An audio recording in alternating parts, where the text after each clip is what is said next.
మొన్న మీ డిబేట్ లోనే చెప్పాను. అవును, మీరే దానికి సాక్షి, మీరే బాధితులు కూడా.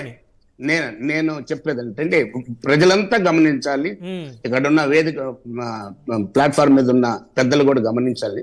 ఇప్పుడు కరెక్ట్ అండి, ఇప్పుడు నా ఓటు నేనే వేసానా లేదనేది ముఖ్యం. అసలు ఫస్ట్ నేనా కాదా, నాకు అథారిటీ ఉందా లేదా, నేను ఎంప్లాయనా కాదా, నా డిక్లరేషన్ లో నేను చెప్తున్నాను నేను అవునని ఒక గజెటెడ్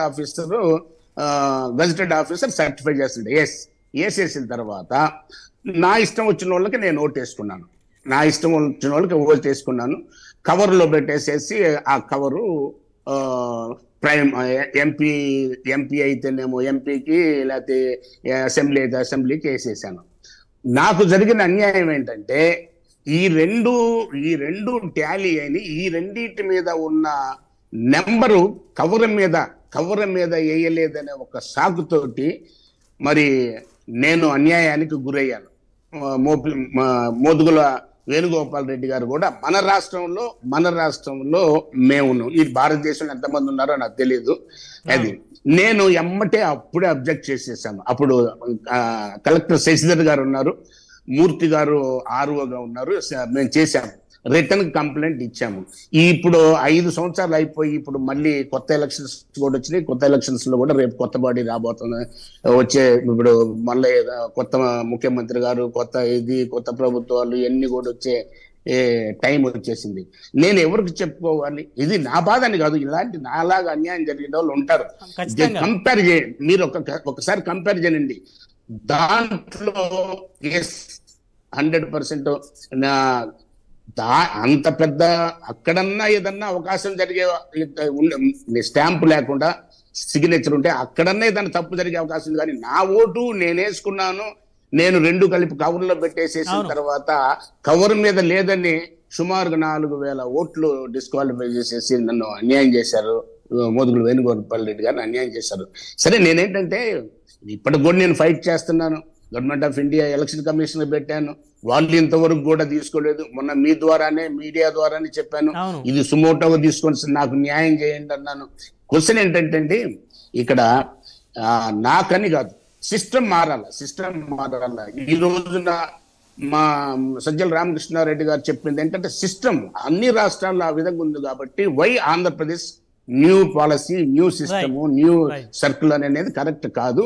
ఏది ఉన్నా కానీ దేశం అంతా కూడా యూనిఫామ్ గా ఉండాలనేదే చెప్పారు. కానీ అంతకు మించి దీనివల్ల ఏదో మాకు అభద్రతగా ఉంది, ఎంప్లాయీస్ మాకున్నారు అని అంటే, నేను ఒక్క మాట బ్రహ్మనాయుడు గారు చెప్పండి. మరి పోయినసారి మాకు అన్యాయం జరిగింది కదా, ఆ రోజున 19లో చంద్రబాబు నాయుడు గారు పరిపాలనలో ఉన్నారు కదా, ఇది మరి కావాలని ఈ రూల్ పెట్టారా?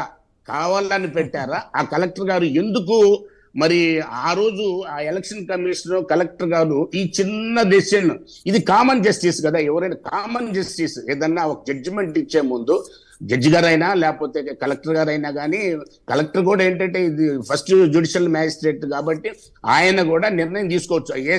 ఈ ఓటు కరెక్టా కాదా, ఈ బ్యాలెట్ పేపర్ కరెక్టా కాదా, వేసిన వ్యక్తి కరెక్టా కాదా, ఇది చేసేస్తే సరిపోయింది కదండి. ఇప్పుడు అన్యాయం జరిగినట్టు కదా. ఇలాంటి అన్యాయం జరగకూడదనే ఉద్దేశంతో ఇవన్నీ కూడా రేపు కౌంటింగ్కి వెళ్తున్నారు. వారు వర్మ గారు చెప్పారు, వాళ్ళ పరిధిలో వాళ్ళ పెద్దలందరూ కూడా వాళ్ళకి బ్రీఫ్ చేశారు. అంతా కూడా ఎవరు చెప్పినా కానీ మంచిగా మీరు ఇట్లా ఉండాలా, మీరు ఇట్లా ఉండాలా, ఎవ్వరు కూడా కొట్లాడమని ఎవ్వరు చెప్పరు. ఎవరు చెప్పినా కానీ ప్రశాంతంగా ఉండండి. ఏదున్నా కానీ చట్టానికి బద్ధంగా ఉండేటట్టుగా మీరు క్వశ్చన్ చేయండి. ఫస్ట్ లెవెల్లో అక్కడ మీకు ఒక ఆఫీసర్ ఉంటారు, సెకండ్ లెవెల్లో ఆర్ఓ ఉంటారు, థర్డ్ వీళ్ళిద్దరు కాకపోతే థర్డ్ అక్కడ అబ్జర్వర్ ఉంటారు. కాబట్టి మీరు ఎక్కడ కూడా గొడవ పడాల్సిన అవసరం లేదని నేను కూడా మా వాళ్ళ క్లాస్ తీసుకున్న వాళ్ళలో గుంటూరు వెస్ట్ లో ఏజెంట్స్ కి నేను కూడా తీసుకున్నాను. నేను ఇదే చెప్పాను, మా వాళ్ళందరూ కూడా ఇదే చెప్పాము. చట్టానికి అందరూ కూడా బద్దులుగా లోబడే పని చేస్తామనే చెప్తాం, కానీ ఎక్కడ కూడా తేడాలు ఉండవండి. మొన్న సజ్జల్ గారు మాట్లాడింది విన్నారా మీరు? యేసరత్నం గారు విన్నాం. సజ్జల్ గారు చెప్పిన దాంట్లో ఏమని అర్థం చేసుకోవచ్చు? ఇదే భారతదేశం అంతా ఒక రూల్ ఉంది, మన రాష్ట్రానికి ఒక రూల్ ఉంది. దీనిలో మాకు మరి అన్యాయం చేయాలనే ఉద్దేశం ఏమైనా ఉందే, ఆ కోణంలో మా కార్యకర్తలు కానీ మా క్యాడర్ కానీ భయపడుతున్నారు కాబట్టి వేసేసి అది పెట్టాము. ఎక్కడ పెట్టాము? ఎలక్షన్ కమిషన్ చెప్పాము, వాళ్ళు నో అన్నారు. తర్వాత హైకోర్టుకు విన్నవించుకున్నాము, వాళ్ళు నో అన్నారు. ఇప్పుడు సుప్రీంకోర్టులో ఉంది, దాని గురించి మనం డిస్కస్ చేయాల్సిన పనే లేదు. సుప్రీంకోర్టులో ఇదంటే అది, అది లేదంటే ఇది. నిన్న హైకోర్టులో బ్రహ్మనాయుడు గారు హైకోర్టులో ఏమన్నారంటే, ఏదన్నా ఉంటే ఈసీకి పెట్టుకోండి అన్నారు, ఏదన్నా ఉంటే మీ ఈసీ దృష్టికి తీసుకెళ్ళండి అని అన్నారు. నేనే ఇప్పుడు ఈసీ దృష్టికి తీసుకెళ్ళాను కదా. ఎలక్షన్ అయినా 43 రోజుల లోపున యాజ్ పర్ నామ్స్ ఎలక్షన్ అయినా 45 days లోపల నేను వేసాను.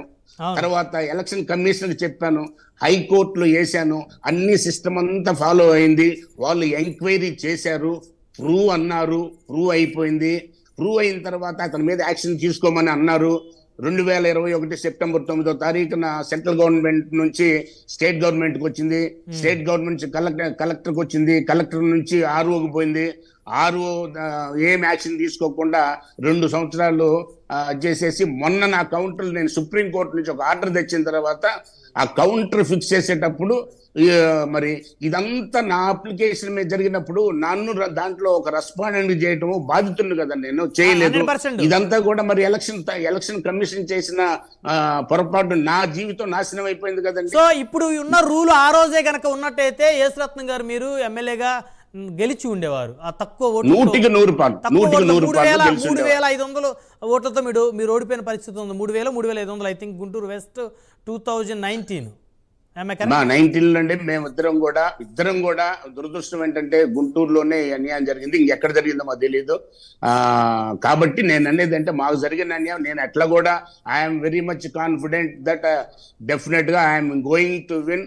2019, 2024 ఏదైతే 175 ఉందో ఆ 175లో నేను నా పేరు ఉంటుంది. ఒకవేళ పీరియడ్ అయిపోయిన తర్వాత కూడా నేను వదలను. ఒకవేళ హైకోర్టులో కాకపోతే సుప్రీంకోర్టుకి వెళ్ళైనా సరే న్యాయాన్ని నేను అర్జిస్తున్నాను. నాకు మంచి జరుగుద్దని నేను కోరుకుంటున్నాను. రైట్, మీకు మంచి జరగాలని కూడా మేము కోరుకుంటున్నాం. యేసురత్నం గారు మళ్ళీ వస్తాను మీ దగ్గరికి. శాంతి ప్రసాద్ గారు ఉన్నారు, జనసేన పార్టీ సీనియర్ నాయకులు, సీనియర్ అడ్వకేట్. శాంతి ప్రసాద్ గారు, గుడ్ ఆఫ్టర్నూన్ సార్.